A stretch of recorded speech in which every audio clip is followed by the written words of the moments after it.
Hello, welcome to another video here. It's another fantasy booking video, but this is another response video. I found these guys, Smack Talks. They're a YouTube channel that mainly does like podcast format stuff from wrestling. They also do this annual thing. It looks like they rebook Wrestlemania, and while this is a reply to their first one that they did around about WrestleMania 29 time, I thought back to it, and they changed the rules from that one onwards. I think they did this year's one, last year's one. You could book from the day after WrestleMania forward, but this one they only said a couple of weeks. Sorry, hang on. Oh, okay. So here's the thing. Yeah, so this will be in the spirit of that, but not directly following the rules they set out there. So here we go. Alright. So cast your mind back to 2013. Okay. So here's a few things that I did change. Okay. So some minor changes. The Brodus Clay gimmick did get debut. He did do that for a while, but instead of Tensai joining forces with him, the flip happened. Brodus Clay joins forces with Tensai, thus turning him heel. Now, the justification for this is quite a few people were out, and I think we can get away with this. Another few things, Alberto Del Rio didn't turn babyface, really, and I can say The Miz did, but at this time I'm like, Alberto Del Rio doesn't work as a babyface. So, but even if they did, I don't think it's going to change too much with what was going on. It's just that I put more babyface, more heels against him anyway. So the deal heading into this are also so that happened. Okay, then what was the other thing? Here is the major change heading into this. The 1000th Raw. Instead of CM Punk hitting the AA on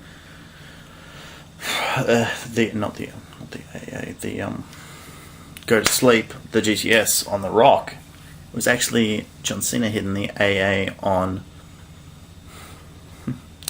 The Rock. Because you see, the changes that were made is after WrestleMania, even though John Cena was getting a few victories on Raw, he wasn't winning on pay-per-view. He was losing every match until then.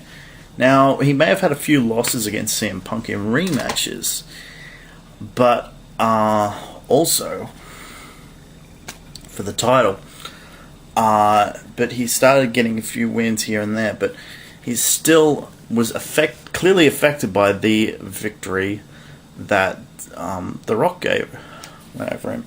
So Brock Lesnar absolutely smashed John Cena at Extreme Rules. Then he went away. So, and then he lost.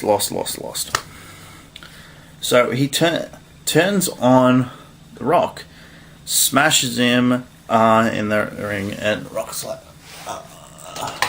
and there's Cena standing over him. Now, what do you think of that moment? Think of that moment. That would be on the scale of probably close to Hulk Hogan turning on WCW. So you have that moment. Also, another major change heading into this. The week before the last Raw, before the Royal Rumble, it is announced that not only will we be at WrestleMania, will the Royal Rumble winner be going into the main event, but also we'll be merging the two titles, and the following night on Raw you will introduce that new title rather than have CM Punk, rather than have The Rock win it.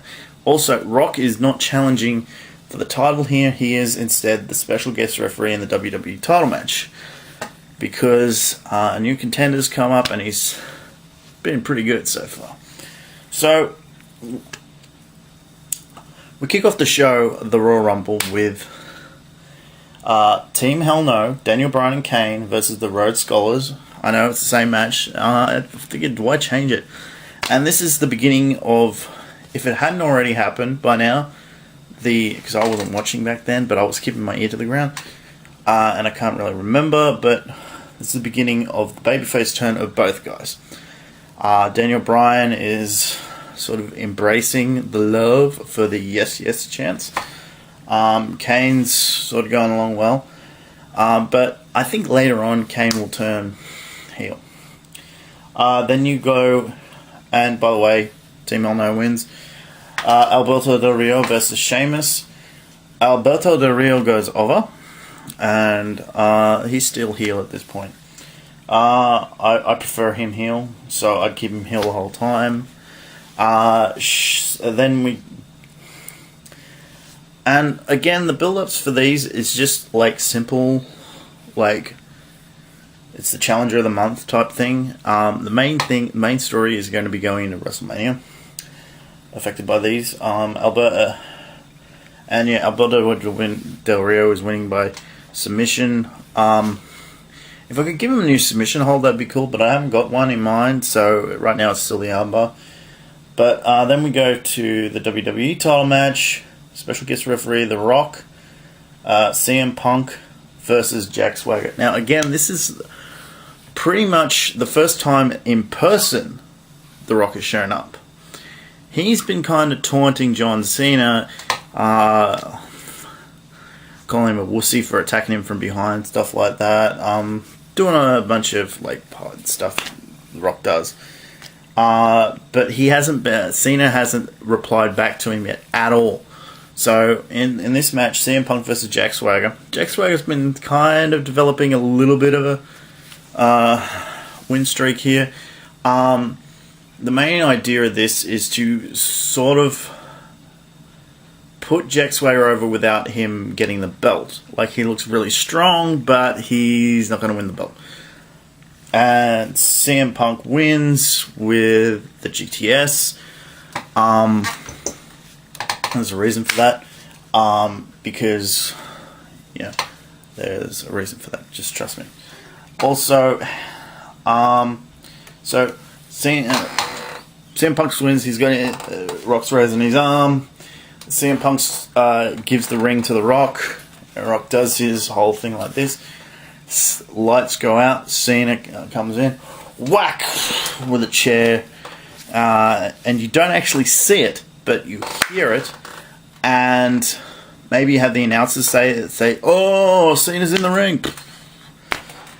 But the important thing is you see the aftermath. And the point in this is The Rock's doing his like this on second rope. But the important is you see him falling back again like that, spread eagle on the ground, and Cena just standing over him. He grabs the mic. He says. And CM Punk is still in the arena, but Cena points at CM Punk and he says, "You better hope I win the Rumble and face him at WrestleMania." So, because you got that guaranteed thing. Cena does not win the Rumble. Randy Orton does. I believe he was making a comeback at this time, so it does make sense because while CM Punk was over, and this kind of plays into last year's WrestleMania a bit, with the roles kind of like CM Punk now babyface, we can do some stuff there. Alright, heading in the Elimination Chamber, Alicia Fox is the new challenger of the month for the Divas title. Not too much has been going on between them, but not much is happening. Kaitlyn wins. There has been some heat developing between AJ and Kaitlyn ever since their NXT days. You go back over that, go back over their friendship, the breakup of it. They haven't really been getting along. They never really capitalized on this, so I chose this moment to do that. AJ comes out. She's like, no, don't worry. She grabs the belt, looks at Kaitlyn. Kaitlyn's got her arm out, but she's a little bit hesitant. She just, and before you know it, bang! AJ hits her with the belt and challenges her for the title and at WrestleMania. So cool. So you see, you've already got you're the first match in. You got the match set for WrestleMania. You've already got your, and by Royal Rumble, you've already got a layout for your WrestleMania card. You know two of the participants, kind of, but you're not 100% sure. I think that's the way you do things. You don't set everything up too far in advance. You just give the fans a rough idea, and it's a way of not sacrificing your pay-per-view, your February pay-per-view. Intercontinental title match, Sin Cara is making a comeback against Wade Barrett. Unfortunately, that doesn't really work out for him. Wade Barrett goes over. World Tag Team Championships, Team Hell No versus Brodus Clay, who's now just simply known as Clay, and Tensai. Then I know we kind of got the thing here, but I think this, like, I could shift this around a bit, but I put it here: the Shield, Rollins, Ambrose, and Reigns versus Big Show, Ryback, and The Rock. Now the thing going into this is the Shield have been beating the hell out of Big Show and Ryback. They challenged him to a match in Elimination Chamber because they weren't basically, the Shield cost both of their matches to get into the Elimination Chamber, or the Elimination Chamber. So they challenge him. 3-on-2. That's fine by us. Now they say, well, no. We've got a partner in mind. We'll tell you when we'll tell you next time on Raw or SmackDown, whatever it is, and you get things of them on the phone to someone that you don't know who. The important thing is you don't. I don't want to, like, you can do one of those segments where there's just backstage, but the important thing is you don't know until, like, the Raw or the SmackDown right before the show that you announce that it is going to be The Rock. So that's important. And plus, this is a warm-up match. And also, we do another thing. Lights go out after the match. And I'd have the Shield go over here, but then not by pinning The Rock. By pinning, like, Ryback or Big Show. Either one of those guys. And the other thing is you do not have Reigns or The Rock in the ring at the same time. I think you can do something with them down the road anyway. So, yeah, that happens. And then lights go out. Cena, once again, beats the hell out of The Rock. But he gets run off by Ryback and that. So he doesn't do much damage to him. But it's obvious that this is developing to Rock Cena 2. Which I'm doing again. But the thing is, I'm doing it in a different way here. I think that's important. I think instead of having just another babyface versus babyface match, you have a new heel Cena, so it adds a new ingredient to the mix. So, and then we get Antino Ceasro versus The Miz. Again, would have Antino Ceasro win. I don't intend on taking the belt off him. I think he had a pretty good run, but I would just do more significant stuff with him.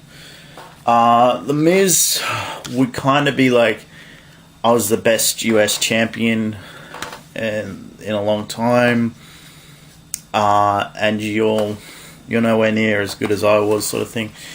But you can't put that over. And as you can see, the other concept I'm doing away with is Night of Champions, because while that sounds like a good idea on paper, I think there is no excuse. Especially by this time, you don't have as many titles, and I'm getting rid of one. more. Why would I need an entire car full of championships matches? So there we go. And yeah, I think that's the way to go. Basic setup. Alberto Del Rio versus Shamus. Now Shamus automatically gets a rematch because he's not cash. He's using this as a way to get revenge against Alberto Del Rio for losing the previous month. Plus, you'd have him say use dirty tactics and everything. So you guaranteed these two places. So you just set up the other ones, which are Rey Mysterio, Chris Jericho, Mark Henry, and John Cena. So you do that one. Great match would probably be. But the other thing is, Jericho's lost the Royal Rumble. Jericho's going to lose here. I'd have him and Rey start off the Chamber. Last two out would be, Mark Henry would probably be the last one out. John Cena would probably be the fourth one out, and you'd have the other two. And also probably by here I would have the injury angle because Rey Mysterio is heading out for a while after this due to a legitimate knee injury. So you could write him out here after this. Say he got really hurt in this match. And yeah, so that's pretty much it for Rey Mysterio in this scenario. WWE Title Triple Threat Submission Match. Now, originally I was going to pop Ziggler in at the end of this, but originally, going into this, it would just be another rematch, and these two agreed to a submission match. But Ziggler comes out, cashes in, similar to what Seth Rollins did this time, adds himself to the match, but not during the match, like at the end of the match.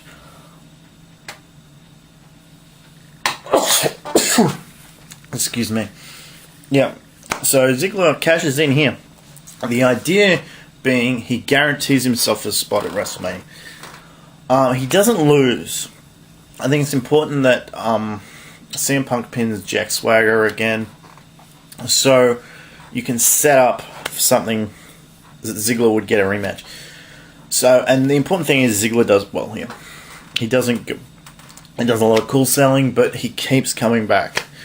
So yeah. So now here we go. Here's the next card, WrestleMania 29. Here's what WrestleMania 29 would look like. I fiddle around with this a bit. Originally I was going to put someone else in here, but okay. The Shiled kick off the show, as they actually did, against Big Show, Ryback, and Shamus. And I'd have the Shiled go over. I think it would be cool to have them in the opening match. AJ versus Kaitlyn, like I said. Probably have AJ go over here and hold the title for the rest of the year. U.S. Title, Antino Ceasro versus Fandango. Now, Fandango would be debuting. He'd do alright. I don't think I'd have him go over. Like, you could, but I wouldn't. Just knowing what's happened. Wade Barrett versus Zack Ryder. Basically, I wouldn't have killed off the too long story. I would actually set it up on that kind of like there's been tensions for months beforehand, but it's only now being shown on TV that between these two. I think you could build up another campaign for Zack Ryder to get an IC title shot. Wade Barrett agrees to it, and it's at WrestleMania, so that's cool. So Wade Barrett. I could, Wade Barrett would have held it for quite a while now, and I would have had Ryder win quite a few matches leading up to this. So why not do it that way? He's earned his stripes and everything, and he wouldn't be a weak ass champion. Undertaker versus Chris Jericho. This match has only happened, as far as I know, once. On SmackDown. That was not good enough to me. I think you could do this match at WrestleMania, and these two would have a pretty good match. And I think it could be legitimately almost to the scale of Shawn versus Taker. So, and basically that's what the challenge is. Chris Jericho comes out, Says he's lost the Royal Rumble. He's lost his chance to compete for the title. But he lays out a challenge. He says, Taker, I know you haven't got many rounds left in you, but how would you like to steal one more WrestleMania with me? So that's the idea. Now, I kind of did something here I didn't want to have to do. Due to political reasons, I had to do this match. Ideally, this is fantasy, but again, it's reality. I'm trying to keep it at the least somewhat real as possible. Here it is. Triple H versus Brock Lesnar. Well, instead of doing an ordinary match again between these two, here's the stipulation. Triple H challenges Brock Lesnar via Paul Heyman. And Paul Heyman says, why? Last time he snapped your arm. He doesn't want to have anything else to do with you. So the idea then is, well, he keeps challenging him, keeps calling him out. Paul Heyman says, okay, you want to take on Brock?